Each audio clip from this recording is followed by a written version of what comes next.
Hi, boys and girls. Chapter 7, Spike. After lunch, it was time to get the children together again. I clapped my loud hands some more. Okay, people, the fun is over. Get your buddy and get in line on account of Farmer Flores wants to talk some more, apparently. Farmer did a teensy frown at me. Then he holded my hand and we walked across the yard to another fence. Inside the fence, there was a building and some chickens. Okay, everyone, said Farmer Flores. This is the last stop on the tour today. He pointed. Who can tell me what that little building is right there? Lucille jumped up and down real happy. The gift shop, the gift shop. I've been wondering where that was, she said real delighted. Farmer Flores did a chuckle. Well, that's a good guess, but most farms don't have gift shops. He looked at the class. I'll give you a hint, he said. My wife and I get eggs for our breakfast every morning from the little house there.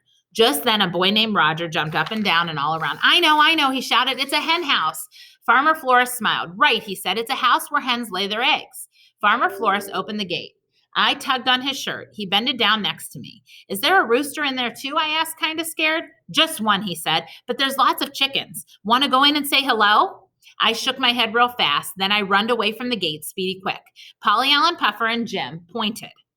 Look at Junie B. Jones, they hollered. Junie B. Jones is afraid of roosters. Farmer Flores made an angry face at those two. Hey, he said. I'm surprised at you boys. There's nothing wrong with someone being cautious about roosters. Just then, some of the other children looked kind of scared too. Why, asked Lucille, is the rooster going to peck us? Farmer Flores shook his head. No, he said. That old rooster in there is a pretty calm fella, but that doesn't mean Junie B. should be laughed at. He smiled a little bit. Why, I've been around farm animals all my life, he said, but every once in a while, I still come across an animal that I don't get along with. Farmer laughed. In fact, we used to have a goat who nipped at me every time I got near him, and for years, I made my wife go in his pen and feed him. After that, Farmer Flores winked at me, and Mrs. said I could wait outside the gate. My shoulders relaxed very much. I sat down on the grass outside the fence. Only wait till you hear this. Pretty soon, Farmer leaned over the fence where I was sitting, and he was holding a baby yellow chick. I giggled and giggled at that cute little thing. A chick, a baby chick. Can I hold it, Farmer? Please, please, please, please, please, I asked. Farmer Flores put the baby chick in my hands. It was fluffery and softy and light as feathers. Ooh, I love it, Farmer said. I love this baby chick. After that, I put the chick in the grass and on my lap and in my straw hat. Plus, also, I put it in my big, wide pocket. I peeked at it in there. I wish I could take you home with me, I said. I wish I could take you home to my house, and then you could live with me and my dog Tickle forever and ever. Would you like that, huh? Would you? The baby chick did a peep. Hey, you said yes, I said. I turned around. Did you hear that, Farmer? The baby chick said it would like to come home with me. Farmer shook his head. Oh, I don't know, Junie B., he said. I'm not sure you'd really like having Spike grow up in your house. I did a frown at that man. Spike? Who's Spike? I asked. Farmer pointed at the baby chick. Spike the chick, he said. We named that little guy Spike. I peeked at the chick again. Yeah, only Spike is not actually a good name for a fluffery baby chick, I said. I know, Junie B., he said, but Spike isn't going to be a little chick forever, you know.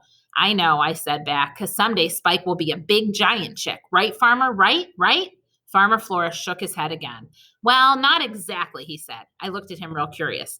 Well, if Spike won't be a big chick, what's Spike going to be, I asked. Farmer Flores took Spike back from me. He held him in his hands and patted his little softy head. Someday, Junie B., he said, Spike will be a rooster. Chapter 8, Confusion. I had confusion in my head because first I hated roosters, only then I liked Spike. Only Spike is going to be a rooster, and so now what am I supposed to do? I didn't talk much after that because confusion takes a lot of thinking, that's why. Plus, also, I might need counseling, possibly. Finally, the children finished seeing the chickens, and they came out through the gate. Then Farmer Flores held my hand one more time, and he took us to a field with wild flowers in it. He said we could pick wild flowers for our mothers, because that would be like a gift from the gift shop, he said. After all of us had our flowers, Mother took our picture with that nice man, and here's the bestest part of all. Farmer Flores took off his hat, and his head was not a nub. I danced all around that guy, very thrilled. Farmer Flores, your head is not a nub. Your head is not a nub. He wrinkled up his eyebrows. Thank you, he said, kind of quiet. You're welcome, Farmer, I said back, because guess what? Now I don't have to be afraid of roosters anymore. I jumped up and down. Now maybe I can be afraid of goats, just like you, I shouted. After that, Farmer Flores looked at me a real long time. Then he rolled his eyes way up at the sky. I looked up there too, but I didn't see anything. And that is the end, boys and girls. We'll start a new one tomorrow.